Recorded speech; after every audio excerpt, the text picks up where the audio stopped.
The number of cases of Lyme disease in the UK may be 3 times higher than previously thought. A study published in the British Medical Journal suggests that there could be more than 8,000 cases diagnosed this year. The bacterial infection, which is spread to humans by tick bites, is on the increase, according to researchers who looked at the medical records of over 8 million people. Experts say this is the tip of the iceberg. Ticks are tiny spider-like creatures which can be found in any area with overgrown vegetation, including parks and woodland. They feed on the blood of passing animals, such as hedgehogs and deer, and that's where they can become infected with a bacteria that causes Lyme disease. Humans taking a nice country stroll through long grass or woodland also attract ticks hungry for blood. So, if you're unlucky, that tick, the one that bit you, could be the one that's infected with Lyme disease, passing it on to you. The telltale bullseye rash can appear months after a bite, if at all. So it doesn't always appear, making it very difficult indeed to spot. Lyme disease can be treated with a course of antibiotics, but there can be long-term health problems, such as nerve damage and paralysis. You might remember the England rugby captain Matt Dawson, who said he had to have heart surgery after his Lyme disease wasn't caught quickly enough. So, Lyme disease is on the increase. It is treatable, but there's no cure. And our next guest says there is another way to approach this problem. Butchery. The writer Edward Lucas thinks the best course of action would be to cull the deer that carry the ticks that spread the Lyme disease. And he joins me here in the studio this afternoon. Good afternoon, Edward. Hello, Vanessa. Now, as you say, cull the deer, you know what's happening all over the nation. People are thinking, oh my gosh, Bambi and his mother, and we love deer, and what is this awful man about to say to us? We love Bambi, or at least some people do, but we love nightingales. And one of the consequences of the uncontrolled explosion in deer numbers, over 2 million now, is that they overgraze the undergrowth in which nightingales nest. And we're down to just 5,500 breeding pairs of nightingales in this country. And the real problem is that we don't have bears and wolves and lynx anymore. They're extinct in this country, so we don't have what biologists would call the apex predator to keep the deer numbers down. And we also have climate change, changes in agriculture, crops all the year round. So it's a very nice life being a deer, but the result is they have lots of little Bambis, and it's bad for other species, it's bad for the countryside, it's bad for farmers, it's bad for people who try to grow trees, it's bad for us because we have road accidents, and it's bad because we have they're a vector for Lyme disease. And so I'm just saying we should cull them. And we're desperately soft-hearted for the most part in this country, aren't we? I remember forever on my BBC Radio London show talking about the urban fox problem, and then the lines jam with lovely listeners who adore urban foxes and will insist on feeding them and welcoming them into their gardens as if they're members of the family. And people feel very emotionally attached to deer. We think they're beautiful, don't we, and majestic, and gosh, the last thing we want to do is shoot them.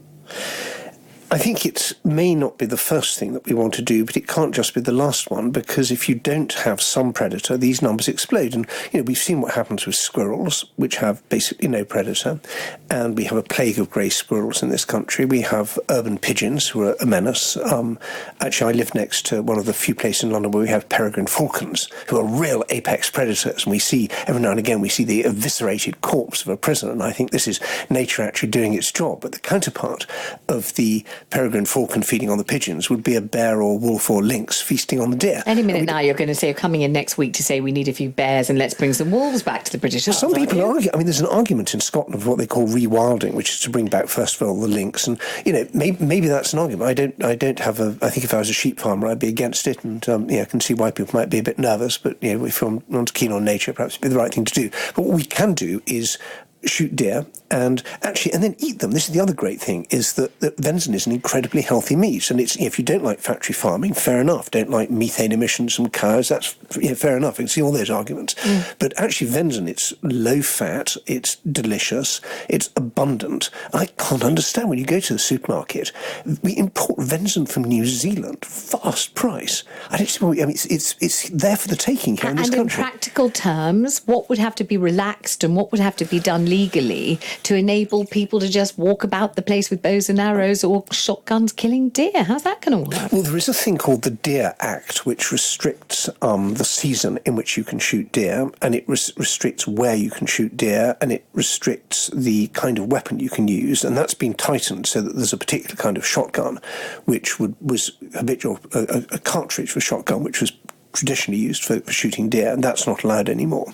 So I think there's some quite technical changes that would allow it. I think, on the whole, I don't want people with high-velocity rifles, which are allowed for shooting deer, wandering around the home counties doing the cull. I think that might arouse some other problems. But I think that with a mixture of tweaking regulations and also changing the economics, we need to make sure that if you shoot a deer, you can get it quickly to have it butchered, and you can sell the carcass, and it goes into the reputable food chain. And then I think once economics gets to work, this is basically free mood, free meat. It could be free school meals. You could serve venison pie at schools for those who want to eat meat. And before we started broadcasting, you did tell me that squirrel pie is a delicacy, and everybody ought to sample it. Let's bring in Jennifer White from the animal rights charity PETA. Hello, Jennifer. Hi, thank you so much for having me. All right, so we've got to forget Bambi, we've got to change the law, we've got to cull the deer, we've got to eat the venison, we've got to man up about this, don't we, and stop being so sentimental about deer. I mean, shooting deer is not only incredibly cruel, but it's also a completely ineffective way to resolve any human conflict with these gentle and smart animals. And for starters, as long as an area remains attractive and accessible, the surviving deer will continue to breed, and they will take the place of the ones who've just been killed. And this creates a perpetual killing cycle, which does nothing to control deer populations. And there's also a whole host of reasons why Lyme disease might be increasing in the UK, which has absolutely nothing to do with deer, such as warmer climates, people taking part in more outdoor activities, a lack of education about dealing with tick bites, and of course the disease itself. I mean, I can only tell you that Edward Lucas looks as if he's about to combust. I don't quite know what's going on with him. Lots of biological changes with every word that you mentioned there. What were you objecting to so much? Well, I suppose the question, Prince, do you accept that no animal should be culled in any circumstances whatsoever? That would be my question. We just don't have the right ever to kill anything. Is that what you're saying? Well, there's humane measures which are far more appropriate for dealing with animal overpopulation, including sterilisation, habitat modification, reducing their food sources, using deterrents. These methods will actually keep deer numbers down and doesn't result in these animals being blasted out of the countryside. Can you give any example anywhere in the world where that's worked? Well, I think we're here to talk about deer in the UK. Yes, we are, and I'm asking you if there's been in the UK. I think can I just say that I think it is actually madness that anyone would even consider shooting and killing living sentient animals when tucking your socks into your trousers or wearing insect repellent is the alternative. These are the solutions that the NHS is saying that people should do to avoid being bitten by ticks. Can I just say, I think, first of all, it's very unfortunate to use someone you disagree with to accuse them of being mad. I think is not the right sort of language. I think that suggesting killing animals is madness when you could pull your socks up instead and avoid walking in dense grassy areas. But you haven't given any example. You're making two contradictory arguments here. On the one hand, you're saying we don't need to bring deer numbers down at all because all we need to do is to pull our socks up. And then secondly, you're saying that there is some alternative way of keeping deer numbers down, if I understand it right, by not having anything for them to eat, which sounds to me to be a bit cruel, or forcibly applying contraceptive to them, which might also be seen as a bit interfering with nature. But then I ask you if there's anywhere in the world at all where you can mention even any part of the world where this has worked, and you can't give me one. So I don't. People are, with regards to sterilisation, people are always encouraged to spay and neuter their dogs and cats. Yes, and they live in the home, so it's quite easy.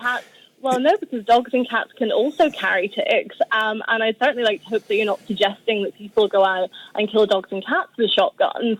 And if that's the case, then we certainly shouldn't be doing this to deer. And where there's a will, there's a way. We're a compassionate nation of animal lovers, and we can surely find a humane solution to this problem. Let me ask you both the same question. Yeah. So I'm talking to Edward Lucas and Jennifer White. Edward is a columnist and writer. Jennifer's from the animal rights charity PETA. So I want to ask you the same question. We're about to throw the phone lines open for this. The numbers are 8,288 291. So we're going to ask all Jeremy Vine's lovely listeners. I'm going to ask them, do you think that deer, as we know, growing in numbers, are an adornment to the landscape, are a joy to behold, are a positive, boon to all our lives?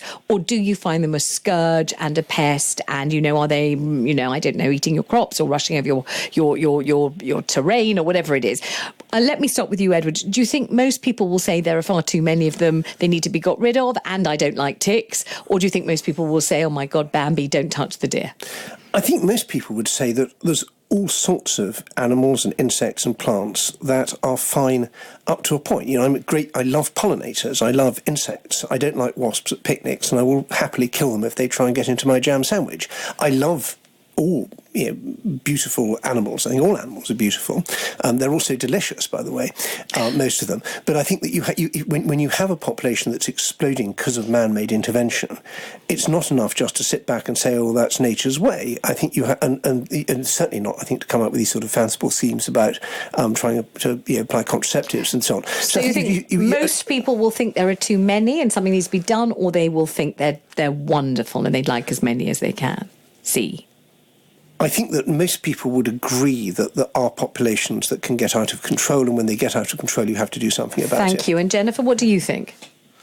I mean, at a time when more and more people are opting for vegan, healthy, humane meals, there is no way that people are going to be encouraging a deer cull, especially when it's proven to not even be a solution to the problem.